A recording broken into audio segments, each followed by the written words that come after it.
अपने सबके मिथिला संस्कार पर स्वागत करै छी। एकटा अपने सबके मधुश्रावणी संबंधित बात कहै छी से अपने सब बात के सुनब आ बात के बुझब। ओना परेशान नहीं हैब जे हमें एते 1.5 महीना कतऽ से कथा सुनब, कतऽ से की करब, कोना की करब। तो हम अपने सबके बतबै छी जेना हम कथा 10 दिन तक के 11 दिन 12 दिन तक के दऽ देलहुँ तऽ अहाँ सब पूरा कथा सुनि लेब। सिरकर राजा के छोड़ के सब कथा सुनि लेब, सुनि के फेर दोबारा शुरू कऽ देबै।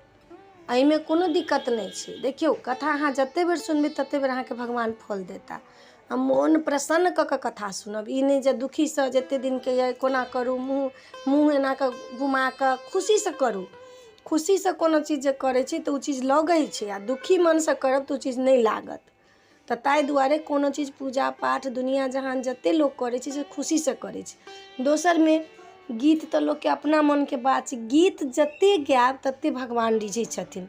ताहि दिन लोग दिया बाती गबै छलैया तऽ दीप बढ़ि जाइ छलैया। तान सिंह सब जे गबै छलखिन हँ तऽ दीप बढ़ि जाइ छलैया। अपने मने गर्मी लागऽ लगै छलै, लोग के उद्वेग होबऽ लगै छलैया।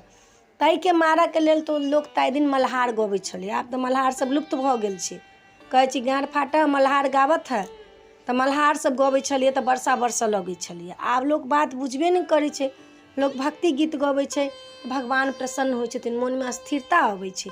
तऽ गीत तऽ सब गोटा के अयबे करिए, गीत खूब के गाओ आ अथी के दोहरा दोहरा के कथा सुनू। कथा में कोनो दिक्कत नहीं छै, दोहरा दोहरा सुनू। एकटा और बात, जे नून नहीं खाई छथिन तो वो 1.5 महीना तक 43 दिन तक केना बिना नमक के रहथिन।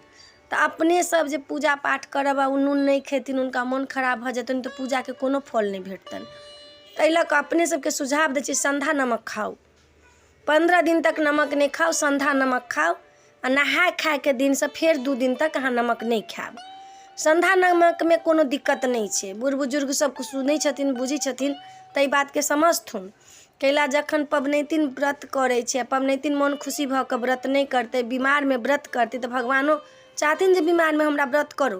ताहि लऽ कऽ एहन काज करू जे ताहिसँ अहाँके व्रतो नीक से रहत, अहाँके पूजो सफल भऽ कऽ रहत, एंजॉय कऽ के अहाँ पूजो करब आ अहाँके मन के बातो पूरा हैत। संधा नमक धऽ कऽ ककरो देह फूलि जेतै, 1.5 महीना के बाद नमक खेतै, बीमार पड़ि जेतै, ताहि लऽ कऽ संधा नमक फल में अबै छै।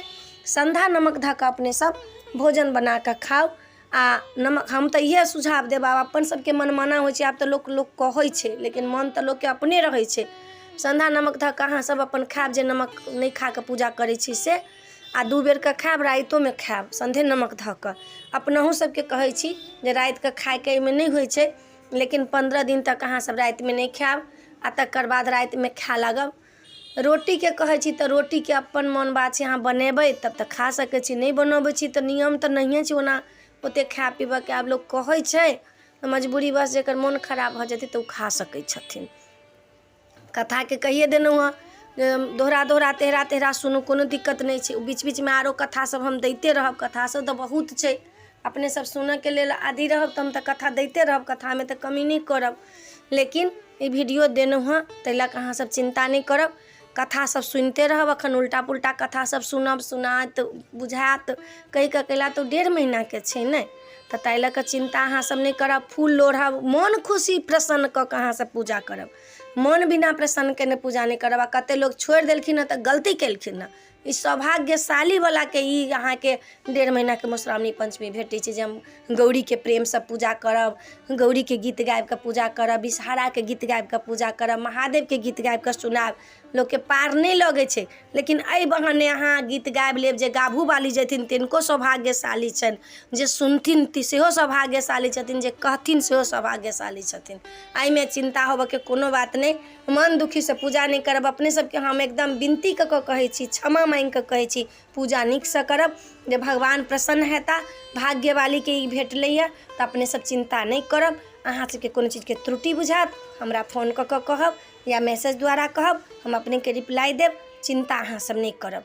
तो ठीक छै, एहि वीडियो में इएह देलहुँ हँ। पूरा तक के वीडियो सुनि लेब।